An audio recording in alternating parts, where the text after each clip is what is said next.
Écoutez bien cette question. Avez-vous déjà imaginé qu'un pays d'Afrique de l'Ouest, historiquement connu pour sa production aurifère, puisse aujourd'hui devenir un acteur majeur dans la course mondiale aux énergies du futur? Vous pensez sans doute à l'or, au pétrole ou au gaz, et pourtant, l'actualité récente nous montre qu'il s'agit d'autre chose, le lithium.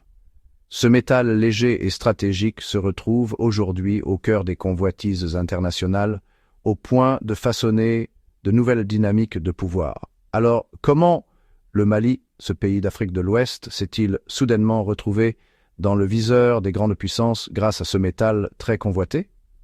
Dans les prochaines minutes, je vais vous embarquer dans un voyage à travers l'histoire, les anecdotes et les coulisses du lithium. Je vous donnerai des faits concrets, des dates, des exemples percutants pour que vous compreniez le potentiel immense de cette ressource et pourquoi elle attire autant l'attention du monde entier. Ce sera une plongée passionnante dans un sujet qui, au premier abord, paraît très technique, mais qui a en réalité des ramifications économiques, géopolitiques et sociétales colossales.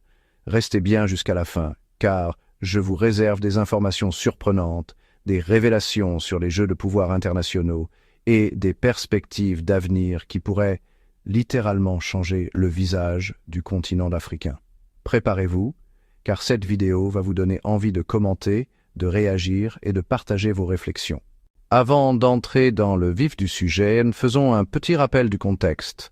D'un côté, la communauté économique des États de l'Afrique de l'Ouest, CEDEAO, se réunit pour sceller de plus en plus nettement la rupture avec le Mali, marquant ainsi un divorce qui a des répercussions politiques et économiques importantes. De l'autre côté, pendant ces mêmes tractations, le Mali inaugure avec fierté sa première usine de production de lithium. Ce contraste est saisissant, alors qu'on débat de sanctions, d'embargo ou de conditions de réintégration. Le Mali avance sur un plan stratégique fondamental, la production minière d'un métal désormais essentiel à l'économie mondiale. Quand on parle de lithium, on parle d'un composant clé de la transition énergétique, car la plupart des batteries de véhicules électriques et de dispositifs électroniques portables en dépendent. Les experts estiment que d'ici les années 2030, la demande en lithium sera multipliée par plusieurs fois, notamment grâce à l'essor du secteur automobile électrique. Dans le cas du Mali, tout se concentre autour de la mine de Gouamina, dans la région de Bouni. L'investissement pour la mise en place de cette mine s'élève à environ 318 millions de dollars, un montant colossal pour un pays dont les infrastructures minières, jusqu'ici, reposaient principalement sur l'or. Cette fois, il ne s'agit plus du métal jaune historique. Bien que l'or continue de jouer un rôle capital dans l'économie malienne, l'intérêt se tourne désormais vers le métal blanc qu'est le lithium. La société Lithium du Mali, soutenue en grande partie par l'actionnaire chinois Ganf, plus formellement Ganfeng Lithium, devient dès lors l'opérateur d'un projet d'exploitation qui fait entrer le Mali dans le cercle très fermé des pays producteurs de lithium. Pourquoi est-ce si stratégique? Le lithium est un métal léger, particulièrement adapté à la fabrication de batteries lithium-ion, ces mêmes batteries qui équipent nos téléphones, nos ordinateurs portables et surtout les véhicules électriques, fer de lance de la lutte contre le réchauffement climatique.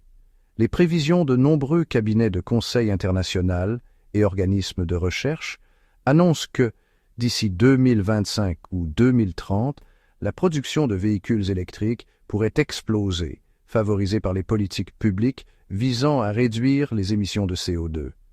Ainsi, toute nation disposant de gisements de lithium exploitables devient automatiquement un enjeu géostratégique pour les grandes puissances, soucieuses de sécuriser leur approvisionnement. Le Mali, en s'appuyant sur Ganfeng Lithium, ne fait donc pas qu'exploiter une ressource. Il s'arrime à un partenaire économique de poids. Ganfeng Lithium, coté sur les bourses de Hong Kong et de Shanghai, couvre toute la chaîne d'approvisionnement des batteries lithium-ion, depuis l'extraction minière jusqu'au recyclage. Cette intégration verticale donne à Ganfeng un avantage comparatif considérable. Pour le Mali, l'arrivée de Ganfeng pourrait représenter un tremplin à la fois économique et diplomatique. Économiquement, l'exploitation du lithium pourrait générer des emplois et des revenus fiscaux. Diplomatiquement, le partenariat avec la Chine permet de tisser des liens avec la deuxième puissance économique mondiale qui cherche à renforcer son influence en Afrique. Mais attention, comprenons bien le poids historique de cette dynamique. Revenons un peu en arrière. La découverte du lithium en tant qu'élément chimique remonte à 1817, lorsque le chimiste suédois Johan August Arfwedson identifie pour la première fois ce métal dans le pétalite, un minéral. À l'époque, on est loin d'imaginer l'importance future du lithium pour l'industrie moderne.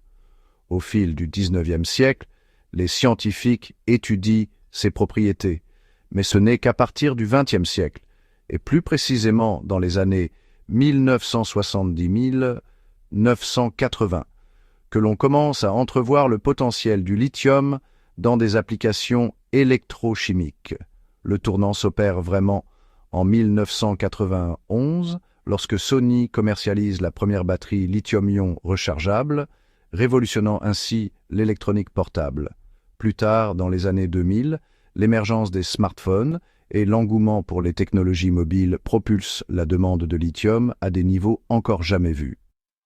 À cette même période, de grands groupes industriels comme Panasonic, Samsung, LG commencent à investir massivement dans la recherche et le développement de batteries toujours plus performantes, plus légères et plus endurantes. Une autre étape clé se produit lorsque l'industrie automobile prend conscience du potentiel de ces batteries dans la fabrication de véhicules électriques.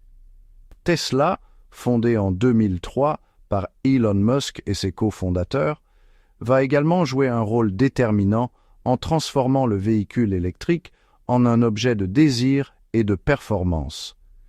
Il n'est d'ailleurs pas rare de voir les usines Gigafactory de Tesla s'établir ou sécuriser leurs approvisionnements en lithium, notamment aux États-Unis ou via des partenariats internationaux. Aujourd'hui, on parle de rush vers le lithium, un peu comme on a pu parler de la ruée vers l'or au XIXe siècle. Les investisseurs se précipitent sur les projets miniers situés en Australie, au Chili, en Argentine, en Bolivie et désormais en Afrique. Le Mali n'est pas le seul pays du continent à s'intéresser de près au lithium, mais il fait figure de pionnier en Afrique de l'Ouest, où l'on ne s'attendait pas forcément à trouver des gisements suffisamment importants pour justifier l'implantation d'une usine. Les estimations géologiques laissent à penser que ce n'est peut-être que le début. D'autres pays voisins pourraient également receler de gisements prometteurs. Pour comprendre l'enjeu géopolitique, il faut se pencher sur les raisons qui poussent les grandes puissances à s'intéresser à ce métal. Prenons l'exemple de la Chine. Depuis plus de 10 ans, la Chine s'est imposée comme le principal producteur de batteries lithium-ion avec une maîtrise de la chaîne de valeur impressionnante. De l'extraction au raffinage en passant par la transformation, la Chine contrôle une part significative des capacités mondiales.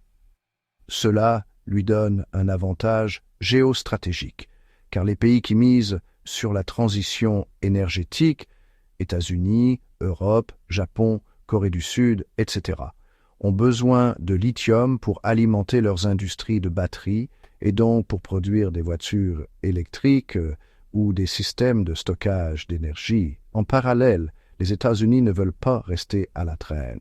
Des discussions stratégiques et économiques au plus haut niveau insistent sur la nécessité d'assurer une indépendance énergétique face à la Chine, ce qui inclut la sécurisation de l'approvisionnement en lithium. Quant à l'Union européenne, elle s'est dotée en 2019 d'un plan stratégique pour les batteries, la Battery Alliance, afin de stimuler la production en Europe et de réduire sa dépendance vis-à-vis de l'Asie.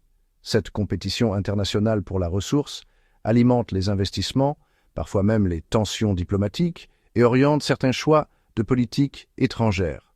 Revenons au Mali. La mine de Guamina, exploitée par Lithium du Mali et Ganfeng Lithium, a officiellement commencé à produire. Le 15 décembre 2024, date historique, restera gravé dans les annales du pays, comme l'a souligné le discours officiel du président de la transition, le général d'armée Assimi Goïta, venu en personne donner le top départ de la production. Ce projet, qui a mobilisé 318 millions de dollars, inclut des infrastructures minières, des installations de traitement du minerai et des démarches pour former la main-d'œuvre locale. On peut imaginer l'enthousiasme ressenti par la population, car l'arrivée d'une telle installation représente une opportunité de diversification pour un pays qui jusqu'alors était essentiellement tourné vers la production aurifère. Il est toutefois essentiel de rappeler qu'un projet minier d'une telle envergure ne se limite pas à l'extraction. Autour de la mine, il se crée un écosystème des emplois directs, ingénieurs miniers, techniciens, conducteurs d'engins, ouvriers qualifiés, et des emplois indirects, services de restauration, hébergement, transport, etc. Les régions locales peuvent ainsi bénéficier de retombées économiques, nouvelles routes, amélioration des infrastructures de base, opportunités de commerce. S'y ajoutent les programmes communautaires qu'un investisseur étranger comme Ganfeng Lithium met en place pour consolider sa relation avec les populations voisines, écoles, centres de santé, accès à l'eau potable, etc. Le Mali, en s'impliquant dans la production de lithium, rejoint donc un cercle restreint de pays qui dictent en partie l'avenir de la transition énergétique. On cite souvent le triangle du lithium en Amérique du Sud, composé de l'Argentine, de la Bolivie et du Chili, mais il ne faut pas oublier l'Australie, aujourd'hui premier producteur mondial, ni la Chine, très présente en Afrique, qui détient d'importantes réserves et raffine l'essentiel du lithium mondial. Quand on parle de géostratégie, il ne s'agit pas uniquement de la ressource elle-même, mais aussi de la technologie, du savoir-faire, de l'ensemble de la chaîne de valeur. Pour mesurer à quel point le lithium est devenu central, il suffit de regarder les objectifs de nombreux gouvernements. Plusieurs pays européens envisagent d'interdire la vente de véhicules thermiques dans un futur plus ou moins proche. La France, l'Allemagne, la Norvège et d'autres se fixent des échéances 2035, 2040, etc. Aux États-Unis, la Californie, État le plus peuplé, a déjà annoncé vouloir bannir la vente de véhicules à essence d'ici 2035. Pour atteindre cet objectif, il faudra des millions de batteries lithium-ion supplémentaires. Et qui dit batterie, dit lithium. La question cruciale pour les pays africains est de savoir comment tirer un maximum de bénéfices de cette ruée vers le lithium. Historiquement, beaucoup de nations africaines ont produit et exporté des matières premières sans développer de chaîne de transformation ou de valeur ajoutée. On l'a vu avec le cacao en Côte d'Ivoire, l'or au Mali, les diamants au Botswana, le pétrole au Nigeria, etc. Le nouveau défi serait donc de ne pas se contenter d'exporter le minerai brut, mais d'encourager, autant que possible, la transformation locale, la création d'industries de batteries ou, à minima, le raffinage du lithium. Cela requiert des investissements massifs, un transfert de compétences et une volonté politique forte. Des investisseurs privés et publics se penchent déjà sur la question. Par exemple, la Banque africaine de développement, BAD, encourage des projets dans le domaine de la transformation minière. Des fonds souverains de pays africains commencent à voir l'intérêt d'investir localement dans des filières de batteries pour capter davantage de valeur ajoutée, mais la concurrence internationale est rude. Les pays développés ou émergents disposent de moyens financiers considérables pour rapatrier la transformation chez eux afin de sécuriser leurs propres emplois et leur propre industrie. Il y a donc un véritable enjeu pour le Mali de ne pas rater le coche. En plus, l'implantation d'une mine de lithium n'est pas qu'un atout économique. Elle peut devenir un point de crispation sur la scène internationale. Si le Mali resserre ses liens avec la Chine, certains acteurs occidentaux pourraient voir cette alliance d'un mauvais œil, surtout si le Mali se retrouve au cœur de nouvelles routes d'exportation du lithium vers l'Asie. Ce n'est pas la première fois que le continent africain se retrouve au carrefour de rivalités internationales.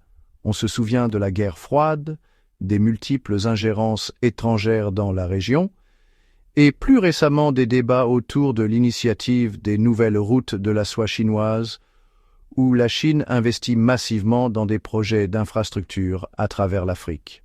Pour le Mali, l'enjeu est double. D'une part, profiter de cette aubaine économique pour créer une prospérité nationale, d'autre part, affirmer sa souveraineté.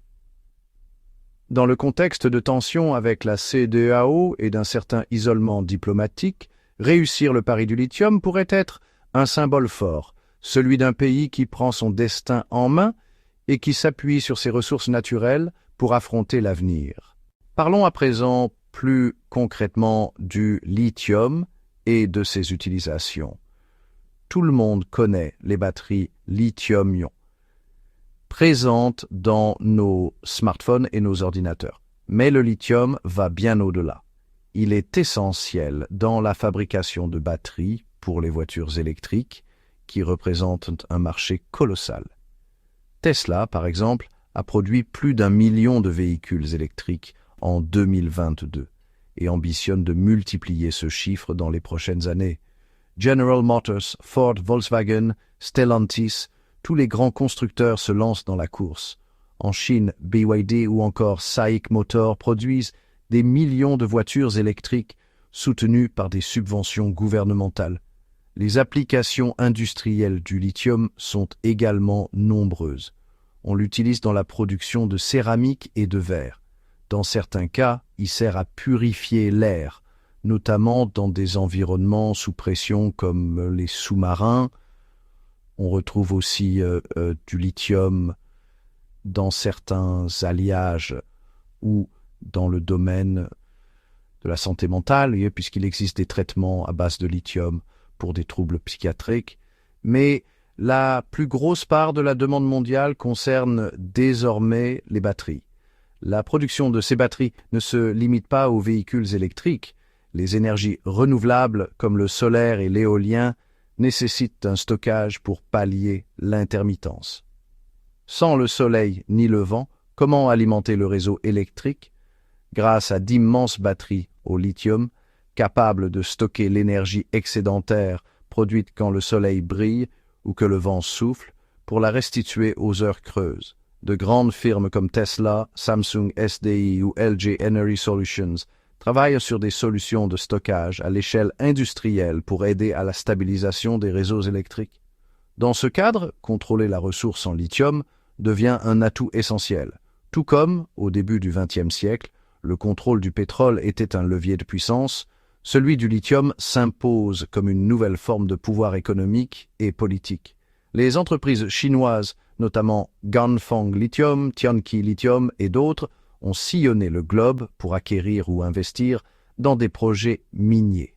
Elles sont présentes en Amérique du Sud, en Australie, au Canada et maintenant au Mali.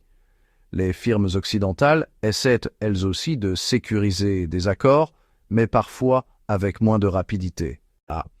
Entrons dans le détail de Ganfeng Lithium, puisque c'est l'actionnaire principal du projet malien. Ganfeng est né en 2000 et est vite devenu l'un des plus grands producteurs de composés à base de lithium au monde, coté à la bourse de Shenzhen en 2010, à Hong Kong en 2018. L'entreprise a bénéficié de la forte demande intérieure chinoise et des investissements massifs dans la technologie des batteries. Au-delà du lithium, Ganfeng est impliqué dans la recherche sur les batteries eau solide, considérées comme la prochaine étape majeure pour l'électromobilité. En investissant au Mali, l'entreprise étend son empreinte et sécurise ses approvisionnements pour les années à venir. Le projet Guamina est donc le premier pas d'une nouvelle ère pour le Mali.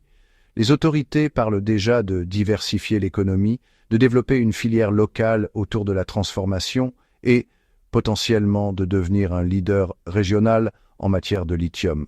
Bien sûr, le chemin est long, car l'exploitation de ressources naturelles nécessite souvent de très gros investissements initiaux et les retombées pour la population locale peuvent être variables selon les négociations conclues avec les opérateurs étrangers.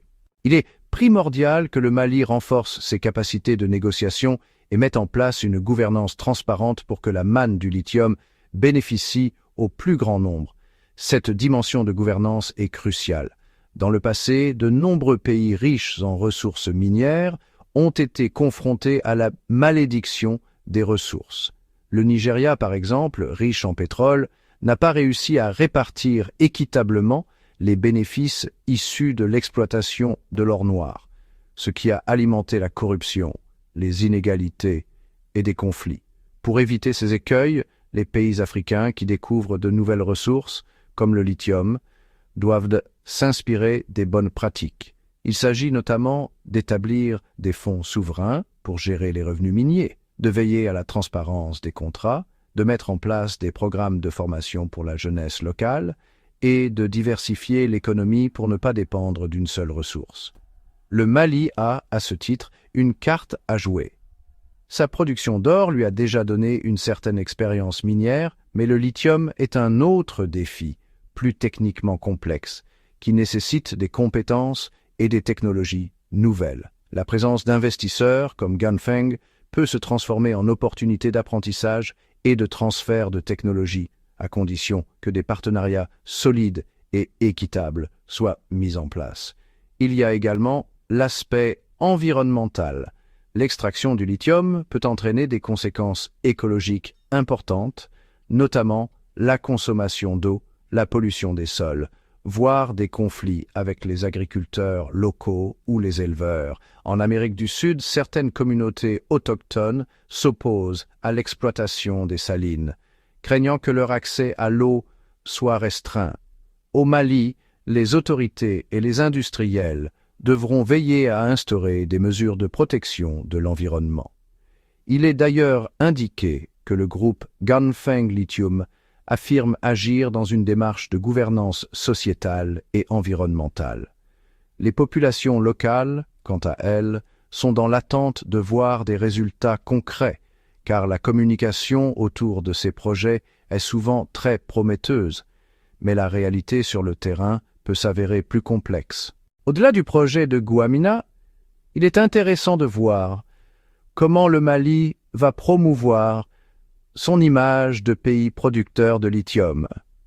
Dans l'opinion publique, on associe parfois l'Afrique à des crises politiques, à des conflits ou à une fragilité économique. Or, la réussite d'un tel projet minier pourrait redorer l'image du pays sur la scène internationale, montrer que l'Afrique n'est pas seulement un terrain de rivalité, mais aussi d'innovation et d'initiatives majeures pour la transition énergétique mondiale. Maintenant, permettez-moi de faire un bref retour sur l'importance du lithium dans la transition énergétique avec des chiffres précis. D'après l'Agence internationale de l'énergie, AIE, le nombre de véhicules électriques en circulation dans le monde a dépassé les 10 millions en 2020. Et ce chiffre pourrait atteindre plus de 145 millions d'ici 2030 si les gouvernements tiennent leurs engagements climat. Chaque véhicule électrique moyen nécessite entre 20 et 60 kg de lithium dans sa batterie, selon la taille et la capacité de la batterie. Imaginons l'ampleur de la demande. En parallèle, la production mondiale de lithium en 2020 se situait autour de 82 000 tonnes, essentiellement en provenance d'Australie, du Chili et de Chine. Les projections pour 2030 ou 2040 parlent de multiples de X3, X5, voire davantage, selon les scénarios. Dans ce contexte, la mine de Gouamina pourrait contribuer à satisfaire une partie de la demande mondiale, tout en offrant une opportunité unique au Mali. Les autorités maliennes prévoient probablement de réinvestir les revenus de cette exploitation dans des secteurs clés tels que l'éducation, la santé, l'agriculture et l'infrastructure, si la gouvernance est bien orchestrée. C'est cette perspective qui suscite l'enthousiasme et qui fait dire à certains experts que le lithium pourrait être le nouvel or du Mali. Tout au long de cette discussion, vous aurez sans doute remarqué l'importance du partenariat sino-malien. La Chine, qui a besoin de sécuriser des quantités énormes de matières premières pour continuer à développer son industrie technologique, ne lésine pas sur les moyens. Elle finance, construit des infrastructures, forme la main-d'œuvre et en échange, elle assure ses approvisionnements.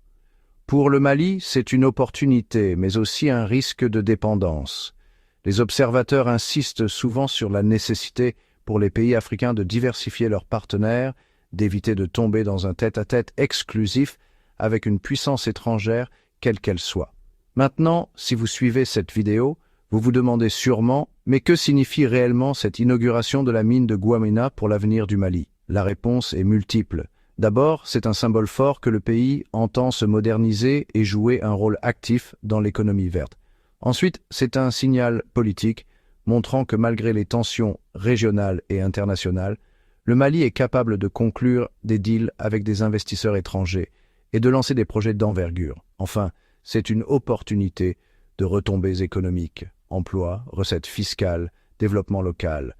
Mais attention, tout dépendra de la manière dont le gouvernement et ses partenaires géreront les questions de transparence, d'équité et de protection de l'environnement.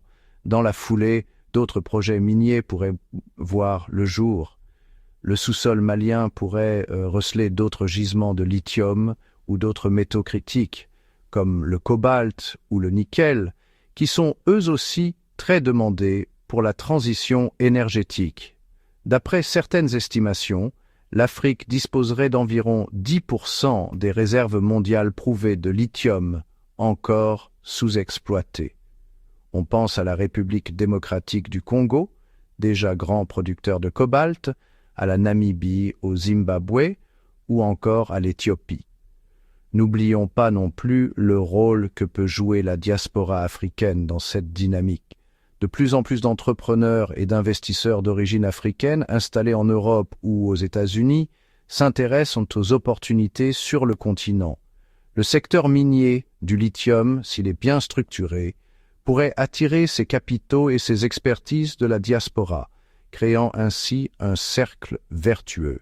À travers cette vidéo, j'espère vous avoir montré pourquoi l'inauguration de la première usine de production de lithium au Mali est un événement historique qui dépasse largement le cadre national.